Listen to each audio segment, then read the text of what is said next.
This is a house that I drew up the plans for Jason and Regina Kendig. To It's a good illustration of what a wonderful program SketchUp is, as far as letting me be able to build this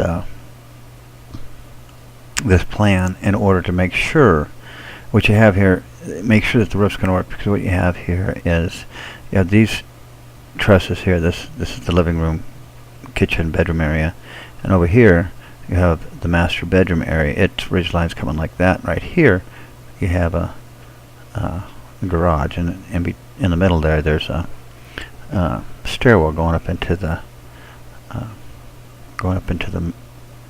bonus room. This I actually pretty much framed this in 3D. Stick framed it not by hand, I guess you would say. Well, maybe by hand, so I'd call it. But anyway, I did it as so that I knew that it could be done. Now, there's a lot of times there's different ways to do this. But in fact, on this house, when Jason put in the footing, he got the garage at a different angle than what it is here. So the roof didn't turn out exactly like this, but it was very close. See what you have here? This is a girder truss right there, and it's carrying one end of this ridge, and then there's another girder truss over here, and it's carrying the other end. This carries like all this stuff in here, and so I was able to determine that the stairs can get up here, and there's plenty of headroom, and it's all doable. The funny thing was on this house was that as I was drawing it, I was thinking, how hard it was going to be, physically demanding, to frame this roof.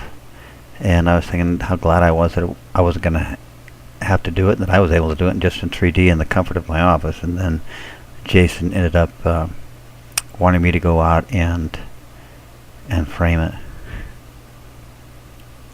This is what I'm talking about. This area right in here was the see, this is a carrier truss here, and then that's a carrier truss, and then also this is the bedroom carrier truss there. So this is what we tied all this overbuilding on both sides to these 3 different carrier trusses, and it all worked out fine, as I already knew it would.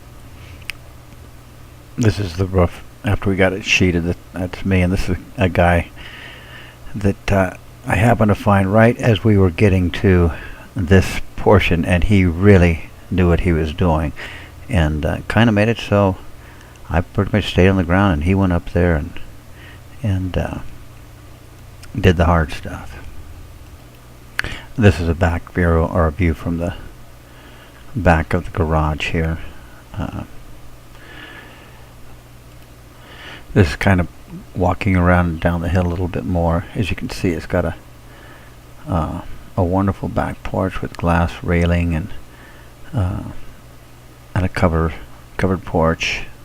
We did all of the siding and trim, and we even painted these gables and the soffits and the fascia before the roof goes on, and while we had our ladders up. And I really think that's a time saver to be able to do that. Jason's now going to be able to come in and paint it himself, but he's not going to have to worry too much about taping things off too carefully, because he can paint right up to the already painted soffit.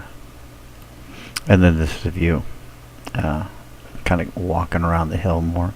There's a lot of work involved in this house. We really appreciated the work that Jason and Regina gave to our crew. Then this is one last example of what we can do in 3D with SketchUp. This is the Wittenheimer house that I'm calling the Chatteroid, that's in the first video on this particular web page. And basically I went and stick framed their front porch, which is able to span 2x6 to span that fine, and then the back porch, I had to use 2x10s, I believe it was. But the reason I took the time to carefully stick frame and build all these trusses and do this roof is to make sure I had the headroom coming up these stairs. What you have is you have more carrier trusses, and I just kind of figured out how I would build this house and how I would frame it. And I have framed a lot of houses, and the way this one goes is that's a carrier truss, and that's a carrier truss, and off the bottom quarter of that carrier truss is this whole floor hangs. Now this right here is going to be there's a bearing wall underneath that, and then from the top of the trusses you get between carrier truss and carrier truss that are 12 feet apart. You have to have that 12 feet. They're 12 feet apart because they wanted that room in here. That's the media room. It carries the main ridge, and then it carries a header right here, which carries the ridge. This is the overbuild from the house, where this house dies onto the garage roof. And so I got carrier truss here, basically a carrier truss here, though it's caught by this header. And so there's not a doubt in my mind that this roof system will work for these guys.